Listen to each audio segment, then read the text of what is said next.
Yn y fideo yma, mi wnawn ni ystyried sut i ddefnyddio rheol y gadwyn i ddifferu ffwythiannau gwahanol.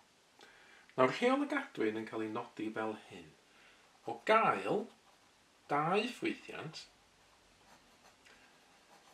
un ohonyn nhw yn cychwyn fel ac yn cael ei ddiffinio fel ffwythiant o t. Mae'r ail ohonyn nhw yn diffinio be ydy t, mae t yn ffwythiant o x. Yna, mewn symbola, mae rheol y gadwyn yn cael ei nodi fel hyn. Mae dy by dx, differu mewn perthynas ag x, yn gallu cael ei ffurfio drwy luosi dy by dt, sef differu mewn perthynas â t, efo dt by dx, sef differu t mewn perthynas ag x. A dyn ni'n gallu defnyddio rheol y gadwyn yma i ddifferu ffwythiannau mwy cymhleth na rei oedd yn ei weld yn uned 1. Felly, enghraifft, dydau gychwyn efo rhywbeth fel hyn. Yn hafal i 2x adio 4 di ciwbio. Nawr, i ddifferu hwn, be dyn ni angen gwneud ydy diffinio t mwyn cael ei ddefnyddio fan hyn yn rheol y gadwyn. A mae t fel arfer yn cael ei diffinio fel y cromfach yn fan hyn. Enwedig, mewn cwestiynau lle mae gennych chi yn hafal i rhywbeth i ryw bŵer, defnyddiwch beth sydd yn y cromfach fel eich t. Felly, dwi'n diffinio fan hyn, dwi'n dweud gadewch i t fod yn hafal i'r gromfach, 2x adio 4. Ac os ydyn ni'n gwneud hynna, mae wedyn yn hafal i 2x adio 4 di ciwbio, wel, y t yma felly di ciwbio. A hefo y ddau ffwythiant yma nawr, dyma ni y ddau ffwythiant sydd gennym ni yn rheol y gadwyn. Felly mae yn ffwythiant o t, mae yn t di ciwbio. A wedyn, dyn ni wedi diffinio t fel ffwythiant o x. Mae t yn 2x adio 4. Dwi'n gallu differu hein yn awr.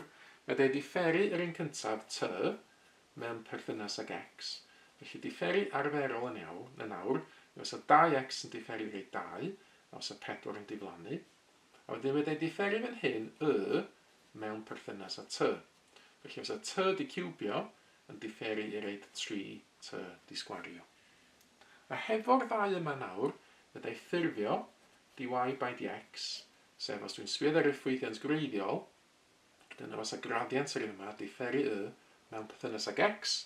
Felly'n dilyn rheol y gadwyn, sy'n ni efo dy by dt lluosi dt by dx. Yn yr achos yma, be fysa hynna'n olygu, fysa cychwyn efo dy by dt, sydd yn mynd yn 3t di sgwario, a lluosi wedyn efo dt by dx sydd yn 2.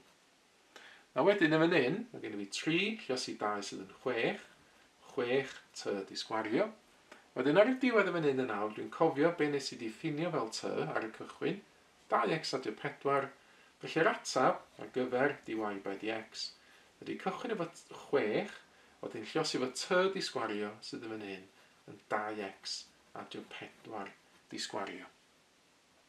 A fyddai defnyddio rheol y gadwyn yma i reid fformulau bach neis iddo fi ar gyfer diffinio, differu, ffwythiannau mwy cymhleth.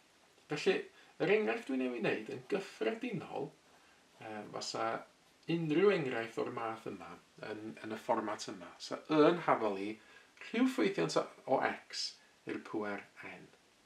Nawr, efo'n hyn i ddefnyddio'r rheol y gadwyn i ddifferu hwn, so ni'n gadewch, sy'n ni'n gadael i, t bod yn hafal i'r ffwythiant x yma sydd yn y gromfach.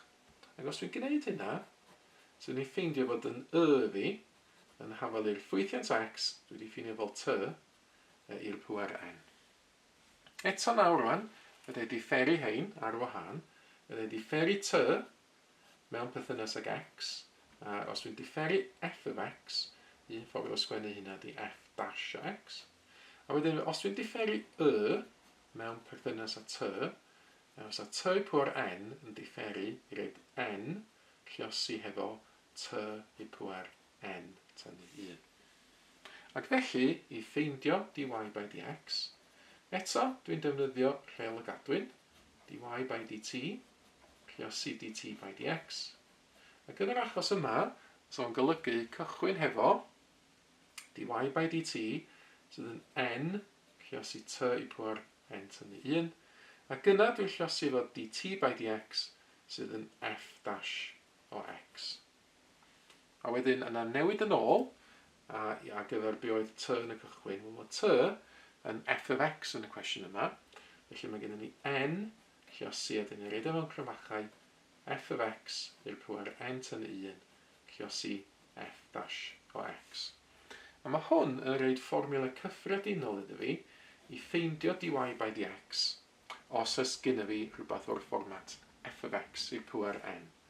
A fydde ddefnyddio'r Rheol y Gadwyn yn aml I ffeindio fformulau cyffredinol fel hyn. I orffan, gan I jyst ystyried enghraifft arall. So, droi y papur yma o gwmpas yn fan hyn.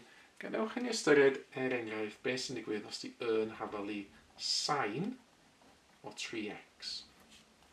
Nawr I fan hyn, eto sy'n ni'n ystyried bod fi'n diffinio t fel beth sydd yn y cromfach. Felly, mae sgwennu gadewch I t fod yn hafel i'r cromfach 3x fel bod wedyn yn hafel I sin nid 3x ond sin t.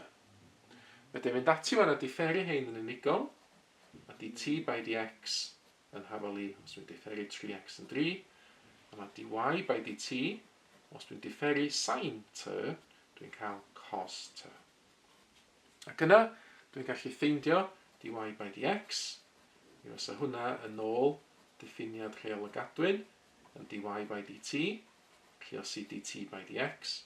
Yn yr achos yma, mae dy by dt yn cos t. A wedyn sy'n ni'n lluosi hwnna efo dt by dx sydd yn 3. A felly, yn fan hyn, os y dy by dx yn hafel I 3 lluosi hefo cos t. Felly, dyna ni Rheol y Gadwyn. Dyn ni'n defnyddio fo I ddifferu ffwythiannau mwy cymhleth, a mae hefyd yn rhaid dipyn o fformulau cyffredinol iddo fi I ddifferu ffwythiannau gwahanol. Mae mwy o fideos adolygu ar gael ar ein sianel YouTube Adolygu Mathemateg. Am y newyddion diweddaraf neu holi cwestiwn, dilynwch ein cyfrif trydar @mathemateg. Neu ewch i'n gwefan www.mathemateg.com am fwy o adnoddau adolygu.